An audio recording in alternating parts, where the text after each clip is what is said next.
পশ্চিমবঙ্গে নির্বাচন হয়ে গেল এবং সেই নির্বাচনে মমতা বন্দ্যোপাধ্যায় পরাজিত হলো।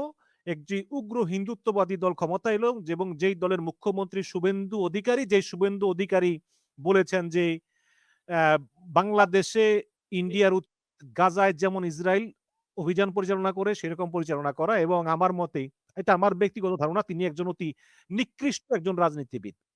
তাকে শেখ হাসিনার অভিনন্দন জানানো কতটুকু যুক্তিযুক্ত বলে মনে করেন? ধরুন একটা লোক পৃথিবীর সবচেয়ে বড় গণতন্ত্র ভারতের পশ্চিমবঙ্গে ভোটে নির্বাচিত হয়েছে, তারও যদি আপনি সমর্থন নাও করেন, তারপরেও নিকৃষ্ট লোক এভাবে বললে তো আসলে কথা বলা কঠিন হয়ে যায়। আমার আমি ব্যক্তিগত তো চাই মতামত। আমি তো চাই হ্যাঁ, ব্যক্তিগত মতামত আপনি দিলে তো আর আপনি সঞ্চালক থাকলেন। এটা আপনি তো আমাকে গঠনমূলক প্রশ্ন করবেন। আপনি আমাকে সহজ প্রশ্ন করতে পারেন যে শুভেন্দু সাহেবকে কি শুভেচ্ছা দেওয়া ঠিক হয়েছে? সেটা না আমি একটা অ্যানালিসিস দিতে পারি। এখন দিনের শেষে বঙ্গবন্ধু কন্যা জননেত্রী শেখ হাসিনা ভারতের দিল্লিতে আছে। তার অগণিত নেতাকর্মী যারা দেশে থাকতে পারেনি, যারা পালিয়ে কলকাতায়, পশ্চিমবঙ্গের বিভিন্ন অঞ্চল, বিশেষ করে কলকাতায় আছে। এবং মমতা ব্যানার্জি ঠিক আসলে প্রকাশিত ভাবে খুব যে আমাদের জন্য সক্রিয় ছিলেন তা নয়। সেই দিক থেকে কলকাতা এবং পশ্চিমবঙ্গে অবস্থানরত আমাদের দলের নেতা কর্মীদের একটু সাবলীলতা, একটু নিরাপত্তা, এটার জন্য হয়তো বা নেত্রী যদি অভিনন্দন দিয়ে থাকেন, এটাকে নেগেটিভলি দেখাটা ঠিক হবে না। কারণ বাংলাদেশের মানুষের, জনগণের প্রতি ওনার যেমন দায় আছে, দায়িত্ব আছে, ঠিক একইভাবে ওনার নেতা কর্মীরা যারা প্রাণ ভয়ে ভারতে বা কলকাতায় পালিয়ে আছে তাদের প্রতিও তো তার দায় আছে। এবং কলকাতায় পালিয়ে থাকা অনেক নেতা কর্মীরা আমাকে ফোন করেন এবং তারা বলেন যে যদি আদালত প্রাঙ্গণে আমাদেরকে হামলা না করা হতো, যদি আদালত প্রাঙ্গণে আমাদেরকে লাঞ্ছিত না করা হতো, যদি আমাদের আইনজীবীদেরকে আইন মোতাবেক আমাদের প্রতিনিধিত্ব করতে দেওয়া হতো, তাহলে আমি বাংলাদেশে ফিরে যেতাম। তো আপনি মনে রাখবেন, আপনার অনুষ্ঠানে বলেছি, এখনো বলছি, যে জামাত ইসলামীর অনেক নেতা যারা 1971 সালে বাংলাদেশের স্বাধীনতার বিরুদ্ধে ছিলেন এবং আইসিটি ট্রাইব্যুনালে তাদের রায় হয় এবং তাদের বিচার হয়, তারাও কিন্তু কোনোদিন আদালতে আসার সময় কারো কাছ থেকে একটা গালি বা শারীরিকভাবে লাঞ্ছিত হওয়া বা কোনো আক্রমণের শিকার কোনোদিন হননি। তাদের যে আইনজীবীরা ছিলেন তারাও কোনোদিন শারীরিকভাবে লাঞ্ছিত বা আক্রমণের শিকার হন নাই। এখন যখন এই হইল অবস্থা যে একজন মানুষ আদালতে গিয়েও আত্মসমর্পণ করতে পারছেন না, তখন তিনি যেখানে আশ্রিত অবস্থায় আছেন, যেখানে তিনি পালিয়ে আছেন, লুকিয়ে আছেন, সেখানে তিনি সেই জায়গার নবনির্বাচিত মুখ্যমন্ত্রীকে একটু অভিনন্দন বা শুভেচ্ছা জানাবেন, এতে আমি মনে করি না কোনো কবিরা গুনাহ হয়েছে। তবে আমার দলের নেতা কর্মীরা অতিরিক্ত মাত্রায় সাইবার স্পেসে এটা নিয়ে মাতামাতি করছেন, যেটা আসলে তাদের করা উচিত নয়। কারণ স্থানীয় সরকারের নির্বাচনের ফলাফল ভারতের একান্ত নিজস্ব। এটার সাথে বাংলাদেশের রাজনীতিকে মিলিয়ে ফেললে হয় কি, পলিটিক্যাল ডিসেন্সিটা থাকে না এবং সামনের দিকে এগোনোর থেকে পিছন দিকে যেতে হয়। সুতরাং আমি যেটা অনুরোধ করব যে জননেত্রী শেখ হাসিনা যেটুকু করেছেন সেটুকুই আমাদের একসেপ্ট করা উচিত, গ্রহণ করা উচিত। আমরা নিজেরা অতি উৎসাহী হয়ে যে কাজগুলো করছি সেগুলো বোধহয় বাংলাদেশের আর্থসামাজিক বর্তমান রাজনৈতিক প্রেক্ষাপটে আওয়ামী লীগের জন্য খুব ভালো কিছু বয়ে আনবে না। রাশেক রহমান, আপনি দেখবেন যে সমস্ত বিশ্বে কিন্তু একটা মানে ডানপন্থার উত্থান হচ্ছে। যে দেশে আছেন আমেরিকাতে ডোনাল্ড ট্রাম্প, আবার আমাদের এই যুক্তরাজ্য কিন্তু রিফর্ম পার্টি খুবই পপুলার হয়ে যাচ্ছে দিনে দিনে উগ্র। আবার ভারতে বিজেপি, এবং বাংলাদেশে আপনি অস্বীকার করতে পারবেন না বাংলাদেশের বেশিরভাগ মানুষের ভিতর বর্তমানে একটা ভারত বিরোধিতা কাজ করে। এটা, এবং অনেকে আছে আওয়ামী লীগ সমর্থন করলেও তারা মনে মনে ভারত বিরোধিতা করে। এটা হচ্ছে বাস্তবতা, দিনে দিনে এটা বাড়তেছে। কারণ সেই প্রেক্ষাপটে আসলে আওয়ামী লীগকে কিভাবে প্রমাণ করবে আওয়ামী লীগ যে আমরা ভারতের চাইতে বাংলাদেশের স্বার্থ বেশি দেখব?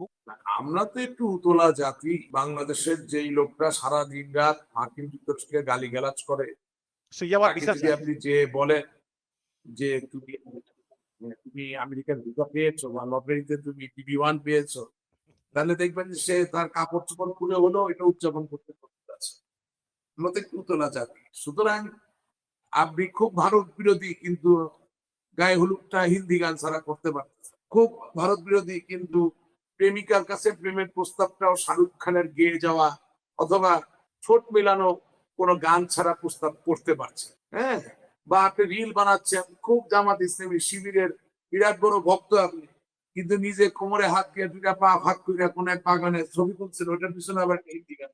তা আসলে ভারত বিদ্বেষী মনোভাব কেন এত তীব্রতার দিকে গেল, এটা বিশ্লেষণ করার ব্যাপার আছে, এবং এটা চিরস্থায়ী কিনা সেটাও করার ব্যাপার আছে। কারণ বিয়ে হইলে তো শ্বশুর সাহেব যতই লাঠি নিয়ে আসুক, শ্বশুরও তখন আব্বা হয়ে যায়। মানে যখন প্রেম করেন তখন তো ধরেন শ্বশুর শাশুড়ি আপনাকে দেখলেই তাড়া করে, তাই না? তো বিয়ে করার পরে আবার দেখা যায় যে নিজের বাপ মার থেকেও আব্বা এবং আম্মা বেশি ঘনিষ্ঠ হয়ে যায়। এখন যেই মনস্তত্ত্বের কথা আপনি বলছেন, সেই মনস্তত্ত্বের কতটুকু পার্মানেন্ট চিরস্থায়ী, কতটুকু দীর্ঘস্থায়ী অর্থাৎ লং টার্ম, আর কতটুকু ক্ষণস্থায়ী, সেটা তো রাজনৈতিক ভাবে আমাকে বিচার বিবেচনা করেই কথা বলতে হবে। তো সেটা বলার সময় অনেক সামনে আছে। এখন কখন যে আমরা কাকে আব্বা ডাকি, কখন আম্মা ডাকি, এটা আমি নিজেও এখন বুঝতে পারি না। কারণ কি, একটা কথাই বলতে চাই, দেশ স্বাধীন হইল, আপনি স্বাধীন দেশের সবুজ পাসপোর্টের মালিক, দরিদ্র হন ধনী হন যাই হন, কামার কুমার জেলে, হ্যাঁ, জোলা, শিল্পপতি, ব্যবসায়ী, রাজনীতি, তাতে কি যায় আসে, দেশ তো আপনার।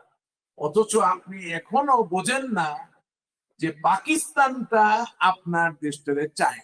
এখন সেই দেশে আপনি ভারত বিদ্বেষী না ভারত প্রেমী এ আলাপ করতেছেন, জানি না ভাই, এটা আরেকদিন আলাপ করা আছে। শুধু মনে রাখবেন, আমরা আব্বার পায়জামা খালুকে পরাই, এর আগে আপনার একটা অনুষ্ঠানে বলছিলাম কুমিল্লার ভাষায়, আব্বার পায়জামা খালুকে ভিড় দেয়, ঠিক আছে? এটা আমাদের অভ্যাস আছে। আরেকটা অভ্যাস আছে, নিজের বাপ মার থেকে শ্বশুর শাশুড়িকে বড় আব্বা আম্মা মনে। অনেক ধন্যবাদ। পাকিস্তানের সঙ্গে একটা খুব ভালো দরহমরহম যাচ্ছে, ইউনূস সরকারের আমলে ছিল। এটা এই সরকারও কন্টিনিউ করতেছে। গতকালকে পাকিস্তানের স্বরাষ্ট্রমন্ত্রী মহসিন নকভি তিনি নিরাপত্তা সংক্রান্ত বিভিন্ন আ সমঝোতা স্মারক সই করেছেন আমাদের স্বরাষ্ট্রমন্ত্রী সালাউদ্দিন আহমেদের সঙ্গে। এবং আজকে আবার ইউনূস সরকার বাংলাদেশের পাইলটদের যেই যুদ্ধবিমান প্রশিক্ষণের ব্যবস্থা করেছেন, সেখানে আজকে এসেছেন একজন অফিসার। আজকে দেখতে পাচ্ছেন ইনি কিন্তু অপারেশন সিন্দুরের সময় ভারতের যে বেশ কয়েকটা বিমান বৈধ করেছেন, এগুলোর পরিচালনায় ছিলেন। তো এখন এই পাইলটের উচ্চতর প্রশিক্ষণ চলতেছে এবং আমাদের শিক্ষামন্ত্রী এহসানুল হক মিলন তিনি নিজে বলতেছেন যে, "আমি বাংলাদেশের শিক্ষার্থীদের পাকিস্তানে উচ্চ শিক্ষা অংশ নেবার অনুপ্রাণিত করেছি এবং তাদের বিশ্ববিদ্যালয়ে তাদেরকে পাঠাবো এবং সহযোগিতা করব, পারস্পরিক শিক্ষা সহযোগিতা।" তো আপনি আচ্ছা, আমি এটাকে দুটো ভাগ করে কথা বলবো। আমার এসানুল হক মিলনের সাথে কিছু কথা আছে, আমি পরে বলছি। প্রথম কথা হচ্ছে, আমি নিজে ন্যাশনাল ডিফেন্স কলেজ এনডিসির একজন ফেলো, অর্থাৎ আমি ন্যাশনাল ডিফেন্স কলেজে ক্যাপস্টোন কোর্স করেছি। এই কোর্সটা করার কারণে আমি বাংলাদেশ সেনাবাহিনীর সম্মানিত কর্মকর্তা কর্মচারীরা কোন কোন দেশে প্রশিক্ষণের জন্য যান সামরিক বাহিনীর, সেটার সম্বন্ধে একটু ধারণা রাখি, বেশি রাখি। আপনি জানবেন যে যতগুলো দলীয় সরকারের নাম আপনি মুখে নেন, প্রত্যেকটি দলীয় সরকারের সময় বাংলাদেশের সামরিক বাহিনী থেকে পাকিস্তানে বিভিন্ন পর্যায়ে বিভিন্ন স্কোপে প্রশিক্ষণ নিতে আমাদের দেশের সম্মানিত সেনাবাহিনীর কর্মকর্তা কর্মচারীরা গিয়েছে।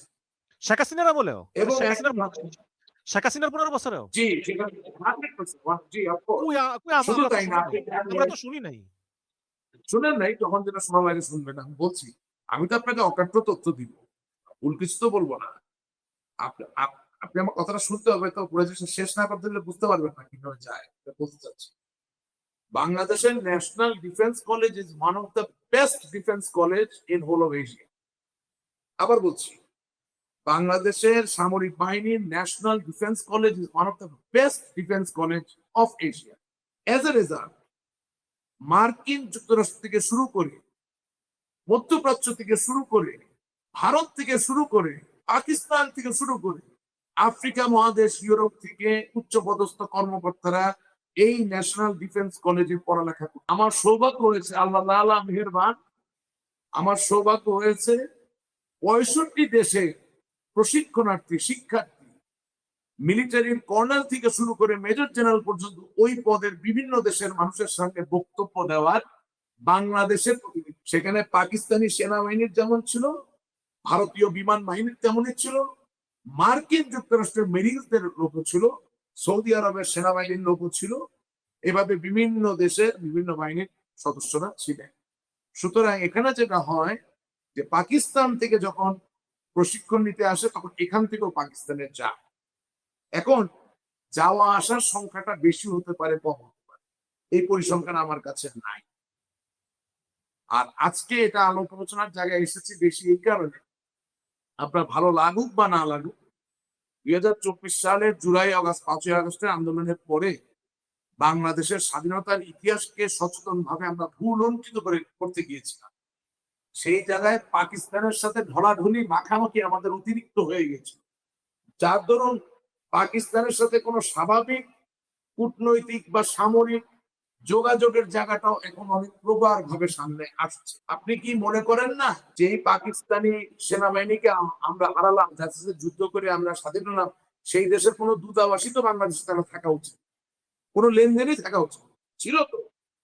জনাব সালমান এফ রহমান যিনি এখন জেলে আছেন, তিনি পাকিস্তানের সাথে দীর্ঘদিন ব্যবসা করেন নাই, করছেন।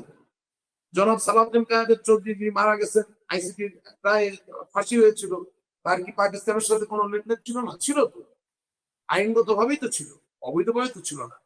সুতরাং এখন কেন এগুলো আসছে, এগুলো বিচার বিবেচনা করার বিষয় আছে, এগুলো খতিয়ে দেখতে হবে। আর দিনের শেষে বাংলাদেশ একটি স্বাধীন দেশ, বাংলাদেশ ভারতের সাথে যেমন সম্পর্ক রাখবে, ঠিক একইভাবে বাংলাদেশ এখনো পাকিস্তানের কাছ থেকে বহু টাকা পায় যুদ্ধের ক্ষতিপূরণ হিসেবে। সুতরাং সেই জায়গায় পাকিস্তানের সাথে সম্পর্কটা রাখতেই হবে, যাতে আমরা আমাদের স্বার্থগুলোকে সংরক্ষণ করতে পারি আগামী।